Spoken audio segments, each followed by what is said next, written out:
36 जिल्हे, 36 बातम्या. News G9 Maharashtra. उत्तर तुमच्या प्रश्नांची.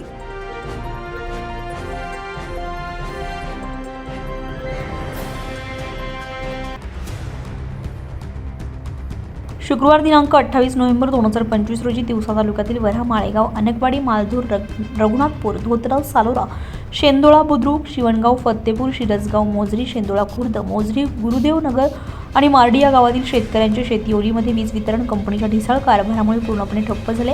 कृषी डीपीवर दिवसेंदिवस वाढणारा लोड आणि जुन्या झालेल्या लाईनमुळे शेतकऱ्यांना दररोज त्रास सहन करावा लागतोय. या मौजामधील कृषी पंपाच्या विजेच्या लाईन झाडांमध्ये अडकल्यामुळे वारंवार वीज पुरवठा खंडित होतोय. आधीच अतिवृष्टीच्या संकटामुळे खरीप पिके खराब झालेली आहेत. असं असताना शासनाची मदत न मिळाल्यामुळे शेतकऱ्यांनी घरातल्या वस्तू विकून रब्बीची पेरणी केली आहे. मात्र आता डीपीच्या लपंडावामुळे शेतकरी मोठ्या अडचणीत सापडले आहेत. या गंभीर परिस्थितीवर तातडीने लक्ष देऊन मागण्या पूर्ण कराव्या अशी विनंती राज्याचे मुख्यमंत्री आणि मुख्यमंत्र्यांना उपकार्यकारी अभियंता यांच्यामार्फत करण्यात आली आहे.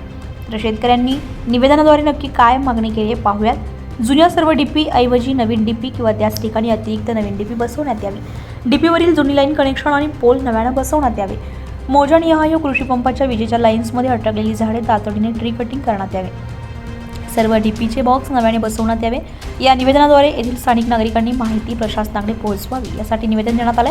तसेच महाराष्ट्र राज्य मुख्यमंत्री, उपमुख्यमंत्री आणि कृषी मंत्री यांच्याकडे शेतकऱ्यांच्या मागणीचे निवेदन पोहोचावं यासाठी निवेदन देण्यात आले. उपस्थित श्री प्रशांत कांबळे, जसबीर ठाकूर, मुकिंदवी चिंचे, रवींद्र भांडवलकर, अतुल उमप, स्वप्नील इंगोले, निलेश मदमकर, सूरज उमप, अनिल भस्मे, प्रकाशराव चिंचखेडे, चेतन टाले या मागणीकडे तातडीने लक्ष देण्याची विनंती करण्यात आली आहे.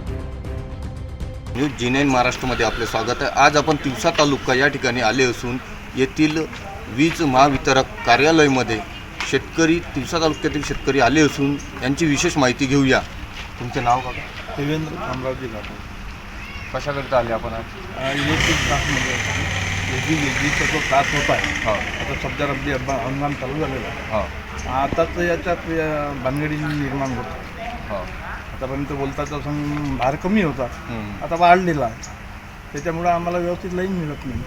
पुन्हा कंटाळला आम्ही त्या डीपीच्या ट्रान्सफॉर्मरच्या दुरुस्तीबद्दल, नादुरुस्तीबद्दल कंटाळा आला आहे. ग्रिपा व्यवस्थित नाही, केबल व्यवस्थित नाही, कर्मचारी येऊन वेळेवर काम करून देत नाही.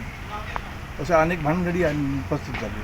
पुन्हा महत्त्वाचा विषय असा आहे का याच्यामुळं ओलीत वाढल्यामुळं ट्रान्सफॉर्मर लोड येतो आहे. एक ट्रान्सफॉर्मर जर जळाला, जवळजवळ महिना ते दीड महिना, 2 महिन्यापर्यंत हे वितरण मंडळ आम्हाला बसून देत नाही. वारंवार विनवण्या करूनही. किती वर्षापासून बसून देत नाही? बरे आता 10 वर्षापासून ती भानगड चालूच आहे. अनेकदा आम्ही या ऑफिसमध्ये आलो. दिल्यानंतर सरांनी काय म्हटलं?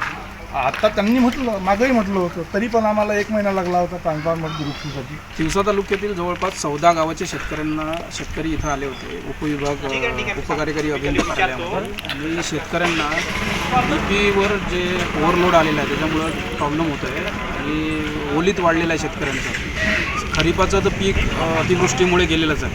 आता रब्बीचं पीक लोकांना पेरलं, पण कुसनवारी घेऊन पेरलेलं पीक टिकवण्याची आव्हान आता या शेतकऱ्यापुढे आहे. काय होते की डीपीवर लोड वाढल्यामुळे डीपी बंद पडते, ओलीत बंद पडून राहिलं आणि या सगळ्या समस्यांमुळे हा शेतकरी ग्रस्त आहे. या सगळ्या डीपी, आता जुन्या डीपी ज्या आहेत त्या नवीन करण्यात याव्या आणि सोलर प्लांट जे आहे ते बंधनकारक जी अट आहे ती रद्द करावी आणि इच्छुकांना सोलर प्लांट द्यावे. नाहीतर ज्यांना AG कनेक्शन्स पाहिजे त्यांना AG कनेक्शन्स द्यावे.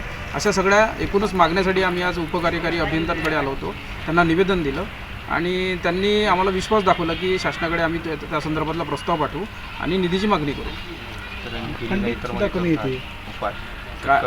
8-10 दिवसामध्ये जर या संदर्भातले काही त्यांनी प्रस्ताव तयार करून ते पाठवतो म्हणाले.